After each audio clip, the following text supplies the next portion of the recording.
Not going to lie, I'm hyped, like really hyped. I'm talking about Sinners, directed by Ryan Coogler. Now, Ryan Coogler has been an on and off filmmaker for me. Personally, I absolutely loved Creed, the first part and the second part. Both were amazing. I loved what he did there, the emotion, the grit, and the story and everything. But at the same time, I never fully understood his passion for Black Panther. The Black Panther movie never really connected with me that much. It didn't just hit me emotionally the way it did for a lot of others, and that's totally fine. But right now he's bringing a brand new movie called The Sinners, and it's starring Michael B. Jordan, and honestly it looks amazing. I'm telling you, it's a supernatural vampire thriller, and the entirety of the film feels fresh, exciting, and honestly very atmospheric for what I've seen, and I'm just really hoping it turns out to be as good as it looks. So that's why I've already booked my tickets and I'm ready for the ride. But before all that, during this holiday week I spent most of my time watching some stuff, and two of them were Korean dramas, and I thought it would be a great idea to share my full thoughts and experiences with you.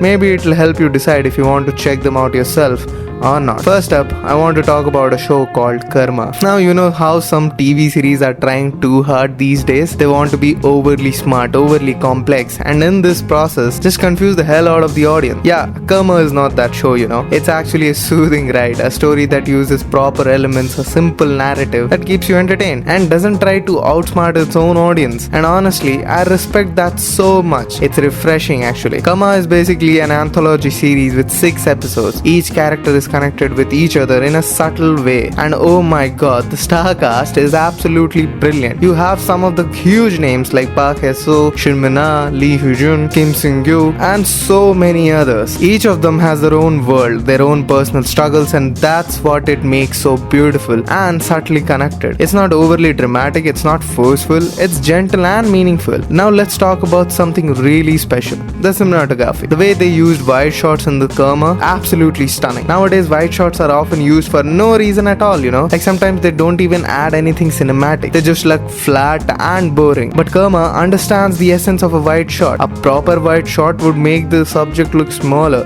more vulnerable, letting the audience absorb the atmosphere, the environment, and the emotions of the scene. And in Karma, they nailed it perfectly. Whether it's the bridges, the mountain sequences, the small localities, every wide shot feels intentional, beautiful, and meaningful. The cinematography is sharp, the skin tones are natural and real, not that blurry, over-filtered mess you sometimes see nowadays. You can actually see the characters, their emotions, their surroundings, and it just makes the viewing experience so much better. Now talking about the story itself, I'll be very honest. Even describing the basic premise could be a spoiler. So instead, I'll just say this: watch it without overthinking. It's a very short show, just about 40 minutes per episode, and it's not a huge commitment. I actually watched it while I was on a 3 or 4 hour train ride, and it was a perfect companion for that. The acting is top notch too, especially Park Hae-soo. He plays such a good bad guy that you genuinely feel irritated just seeing him on the screen. You're like, why is he still alive after all this? And that's a testament to how well he portrayed the character. I also loved how all the character arcs ultimately intertwined. It brought a beautiful sense of closure. Now, was it a shocking, mind-blowing twist that had me gasping? Not exactly, because honestly you could see the turning point coming from the earlier episodes. They do spoon feed some of the hints, and yes, around the 3rd or the 4th episode you might still be a little confused, but by the 4th episode's end it's pretty clear what's going on,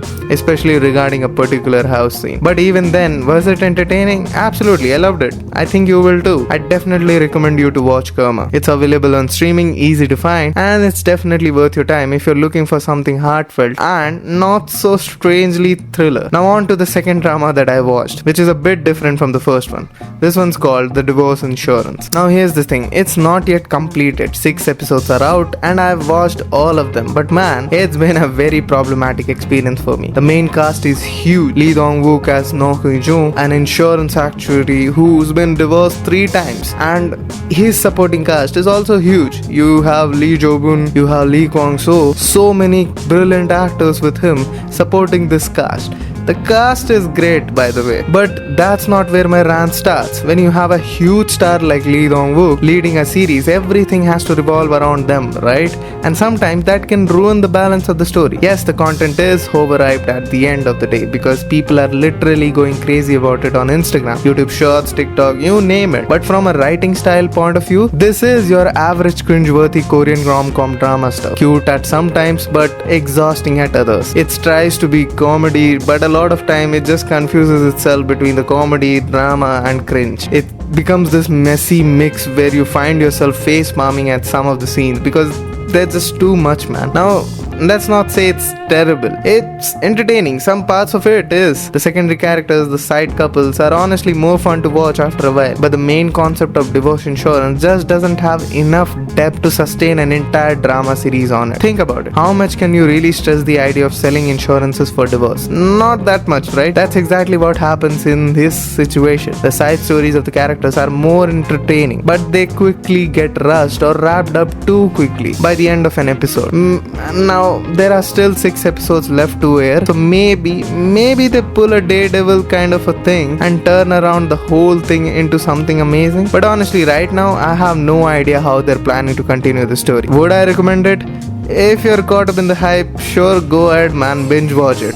Enjoy it for a while. But if you're expecting some groundbreaking writing and mind-blowing character development, I would keep your expectations low. So these are the 2 pieces of content I watched over the last week. This was my full honest review and a little rant session as well. I really wanted to share this with you before diving into Sinner's release soon, which I obviously will review on this channel. So stay tuned for that. And the Daredevil complete review is also coming. So I know you're waiting for it. If you loved what I had to say, please like, subscribe and support the channel. It would truly mean the world to me. I'll see you in the next one. Take care and happy watching.